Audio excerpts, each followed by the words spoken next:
to me, that's what really gets you out of the grind, is having the outside perspective or having new voices that you can listen to that are part of your growth, right? Isn't that what gets you out of the grind? Is essentially it's the people. Yeah, I think it's a couple things, right? It's having the experience that you're starting to win, right? And that you can design positive outcomes. It's, I find the learning curve in a business sometimes when you're in that grind, it's a blind curve, right? So I tell this story sometimes about when I was teaching my son how to ride a bike. Yeah, he wiped out a couple times. The third time he wiped out, he told me if he had a different bike and he lived on a different street and he had a different father, okay, then he would be riding his bike, right? And it almost looks that way, right? If I have a different advisors, have a different model, different franchises. In other words, it's all going on out there, yeah, right? Absolutely. Right. There's nothing you can do to impact it over here until eventually you can. And that, I think that's some things what Pete brings to the table is that understanding that, that's simple gap analysis, right? What's it going to take in the way of people, money, and energy, and putting those pieces in place, which is really all there ever is to do, right? And the exit as a franchisor that has exited, it wasn't even something that really entered my mind until I got into really my late 40s. And I started thinking, Joe, maybe Nadine and I need to take some chips off the table. All of our net worth was kind of tied up in the business. We always put the money right back in the business. And then you get to a point where the risk of growing the business on my own becomes more dangerous than keeping it. A smart move. Yeah. And that's right. That's right. It's very difficult though, because I led my company with passion and heart and desire and thinking, I thought it was my purpose in my life, really. And I later found out it was just a mission, one mission of, many missions in life. Yeah, that's right. Tell me about some of your other clients. Like, have you, the franchisors that have gone through this period that is not really talked about? It's the exit and what founders or what franchisors go through. It's so interesting. Is the word purpose, right? And I think that's the right phrase. It's kind of like you don't want to sell your house and then be homeless, right? Right. Like you always know which house is next, right? I think when people, founders and franchises, they sell their businesses because a lot of times it's not planned. They get approached, right? Mm-hmm. Sometimes it's planned, but a lot of times it's not. They don't have what's next. Now they'll sign that 1 to 3 year contract, right, to make sure there's a smooth transition, but they don't always have what's next. And I think it's a sad spot sometimes for founders until they invent what's next, right? Until they find another purpose, worth living and working into that's bigger than themselves. Because I think the key is it's got to be bigger than self, right? Yes, always. One of the things you said to me, I put this in my book, Street Smart Franchising, was that you said, and I quote, because I remember this vividly, this business has ceased being a business to me. It's bigger than me. It's a mission, and then it just, I remember you didn't use the words, but it basically, you would wake up called into action every morning. Absolutely. Right? Yeah, like you didn't have to make decisions. It's almost like the business is deciding for you. The business is pulling you, forward into action. I think you can only hit so many golf balls if you're an entrepreneur. I agree. I do think pickleball is going to change the equation because I can't get enough of pickleball.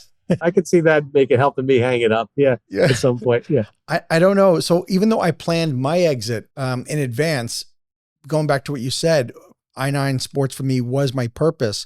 I should say it was my mission. My purpose is, how could I use my creativity? How could I use my experience to impact the lives of others? That was always my overall purpose. But then I had this epiphany one day where I realized I think my mission changed and I was no longer being fulfilled through that. And I didn't have my what's next. Many of us don't have what's next lined up, but we do know when it's time to exit. And in my case, it wasn't that I got approached by PE and like, oh, this is a great idea. Mine was kind of planned out, kind of like a year plus in advance. But I can see how founders get caught up in this whole thing where they do get approached. They had not thought of exiting. And now suddenly it's a good idea because they have dollar signs, dancing in their minds. And they could regret it too, because you can only play golf or pickleball for so much. Or maybe not, according to you. That hasn't been tested yet. Okay. Pickleball has been tested. I can't seem to get it up. Golf has been out there longer. And softball, by the way, because I did the softball thing. And I found softball, that's right. You started as a softball. Yes, sir. I remember right. Yeah. It's one of the things that's funny when you talk about what's next and purpose. It's, Simon Simzik. Cynic. Yeah, Yep. it did The Power of Why, Yeah. right? Yep. And that was at the time, it was the most viewed TED Talk. Mm-hmm. And it's wrong. I hate to say it. There's a presupposition, right? Mm-hmm. That purpose is bigger than self, right?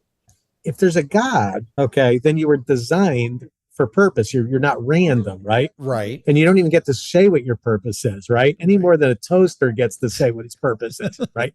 Right. So yeah, make toast. That's your purpose. So it's not an purpose is not an inside out job. If it is an inside out job, like he would assert, then there's really no such thing as purpose. You're making it up. You're just calling it purpose, right? Right. Right. It's just personal intention. You can force your will on anything, right? True. Because there's nothing bigger than self, right? It's all made up. Right. So I do think there's a spiritual component I think founders need to get faced with, right? It's like, why, it kind of gets back to why am I here, right? What Totally. good can I do in the world? Like the toaster, all they have to do is examine self, look at their wiring and say, look, I'm not a ballerina, right? Right. Yeah, I don't look like a ballerina. I don't act like a ballerina. I'm wired like a ballerina. What am I wired like? Seems like I'm pretty well equipped to make toast and and English muffins and stuff. And that becomes their purpose, and that's fine. Mm-hmm. There's nothing wrong with that. I stay in franchise development because that's what I'm good at. That seems to be what I'm wired for. It seems to be what I understand. Sure. In franchising, I could have done other things, but I just seem to be uniquely wired to do this particular business, so I stay in it. I've been to a lot of Tony Robbins events and stuff, and Tony's been a huge inspiration in my life for a long time. And one of the things he's always said is business is a spiritual game. I think you operate differently when you are feeling called. I felt really called, and I was recently at our national convention for I9. We were celebrating our 20th anniversary, and I shared with the audience, with our franchisees, I said to them, truthfully, I have not felt like I've been called for many things in my life, but this was one of them. And it's hard to explain what that looks like. It's hard to explain to somebody what feeling called to do something. But equally, I was also called to also leave. Like, it just felt like right, even though I fought it. It was almost like myself. I was fighting leaving, going, no, this shouldn't be. I'm supposed to do this for life. But I felt like my calling was like, you need to move on. Like, I'm going in one direction. The business needs to go in another direction, and I need to let go. And letting go could be really, really hard when you think the business is about you. When you actually think you own it, right? Yes. But it's funny, what I like about your business, Frank, with I9, what you started was, go back to the calling, right? Mm-hmm. It shouldn't have worked. It should not have, no. It shouldn't have worked, right? But it did. So. And it was, I just see kind of divine things occurring in you and in the business that it happened all at the right time, right? Yeah. And it unfolded, and it took its own life, took a life of its own. It did. That's one of the things I like about branding. It's little ahas. You talk about little epiphanies, right? That, a corporation is a legal person. That's why you sue a corporation, and that's how you protect your personal rights, because the corporation is a person. But if we look at a brand as a person, like, great, then what kind of person is it, right? Right. What are we designing here? Think about I9. What I liked about I9, like, it was informal, so we knew kind of what it's chummy. It was local. I remember when I was in 6th grade, we used to have gym class, and every once in a while I'd be captain. I had a pretty good jump shot, and that was decent in basketball, not great, but for a playground I was good enough, right? Nice. So I got picked captain, but I would always pick the kids nobody else would pick first, because I didn't care. Because I let them, and then I'd pass them. I'd throw it over the backboard. Who cares? It's kind of like that episode in the Wonder Years, right? Where there's like, so they'd be drilling stuff out. I remember this one kid, Lee Doopy. Now, I grew up in a mob neighborhood. He used to bring a briefcase to class, and he had a crew cut whenever we all had shaggy 70s hair. This kid was a victim right out of central casting, right? Okay, but like, I felt, shoot the ball, Lee. He's like, I can't. I was like, let it go. Right. He just hit the backboard. He had the thrill of the ball going in. It could have gone in, right? But it didn't. But just, the thrill of the ball being in there.